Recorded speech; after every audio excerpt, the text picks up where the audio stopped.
My name is Ryan Carter, and if you told me 10 years ago that I'd become the CEO of the very company that humiliated my father, I'd have laughed in your face. But revenge, real revenge, isn't just about getting even. It's about rising so far above the people who broke you that your very existence becomes their punishment. My dad was the kindest man I knew. My father, Daniel Carter, worked at Winston & Briggs Auto for 27 years. Rain or shine, sick or healthy, he showed up at that warehouse every single day at 6 a.m. with black coffee in one hand and his wedding ring shining in the other. He wasn't just a worker, he was a pillar. Everyone knew him as Mr. C, the man who covered shifts when others couldn't, the man who brought donuts on Mondays, the man who trained the managers who ended up outranking him. But then, the company decided he was too old, too slow, too expensive, and just like that, they fired him. No warning, no retirement plan, no thanks, just a cheap box to carry his years in, and a handshake that felt more like a slap. Watching my hero break, I remember that night like a scar I can't wash off. He came home silent. His hands were trembling. He didn't even eat dinner. He just sat in his chair, staring at nothing. It broke something in me. I'd never seen him look small before. That night,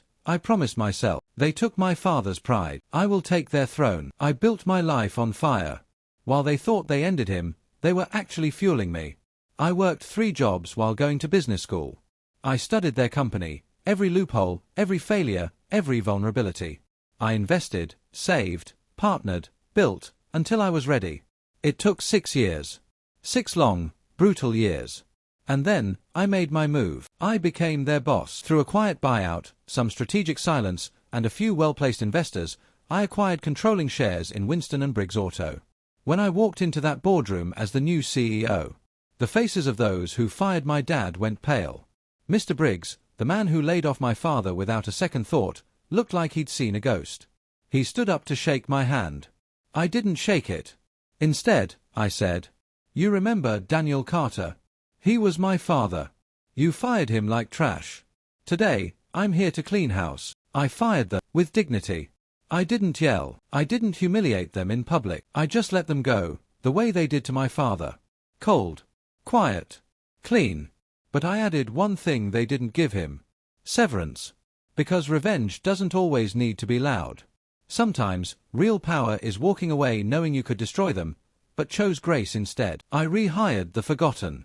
The first thing I did after taking over, I rehired the janitor they let go during budget cuts. I gave healthcare to the warehouse crew. I raised the minimum wage. And most importantly, I placed my dad's picture in the lobby, framed in gold, with the words, "For Daniel Carter, the foundation we forgot, the father we didn't deserve, the sweetest revenge." A year later, during our company's annual celebration, my dad walked in wearing a new suit I bought him. The entire warehouse cheered. He cried. I cried.